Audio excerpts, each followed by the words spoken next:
Hi, this is Ron Edwards, Master Sommelier and Director of Wine Education for Winebo. Today I'm going to be tasting with you the Bodegas Alto Moncayo Veraton or Veraton.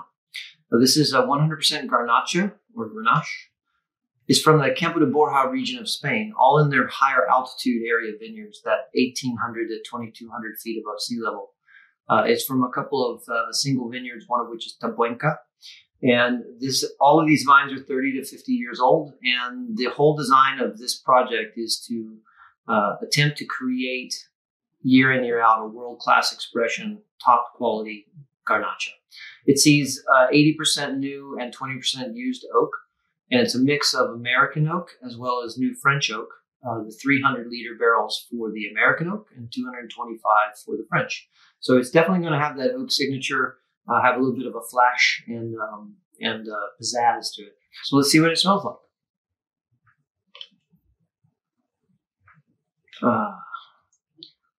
So we're getting an upfront fruit aroma that's like a combination of strawberry and cherries, both in a jammy conserved format.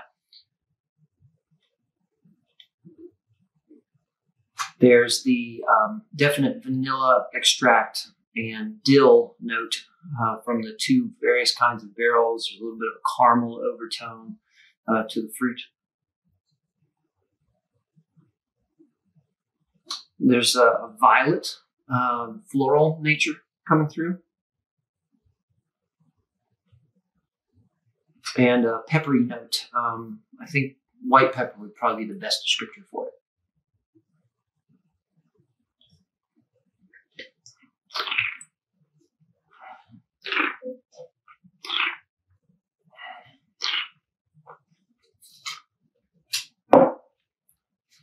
On the palate, be prepared for power.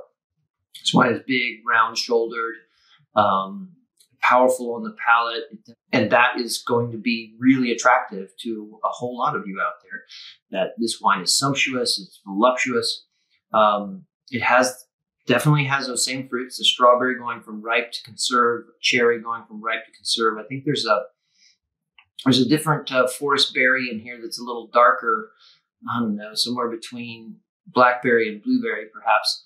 The white pepper comes through. The oak signature here changes a bit, and it goes from that somewhat subtle note in the nose to cedar and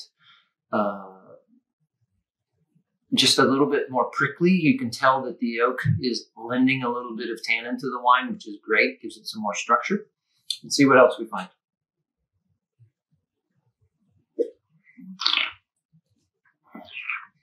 On the second sip, one of the first things that hits me is fresh strawberry. So the altitude of the vineyards is coming through a little bit more in that second sip as the wine's opening up a little bit. Then comes back to that, I think it's blackberry on the palate, which is a little unexpected for me out of Garnacha. But they're obviously getting this wonderfully ripe, and therefore they're getting a little bit darker fruit than you might find elsewhere.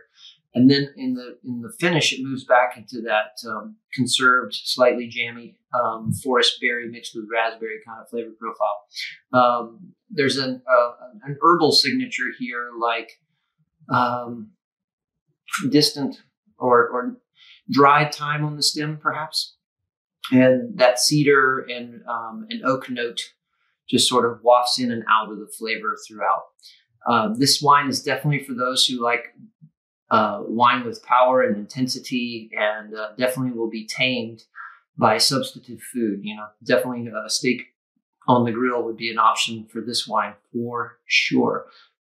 Pick up a bottle of Alto Moncayo Veraton and see what you think of it.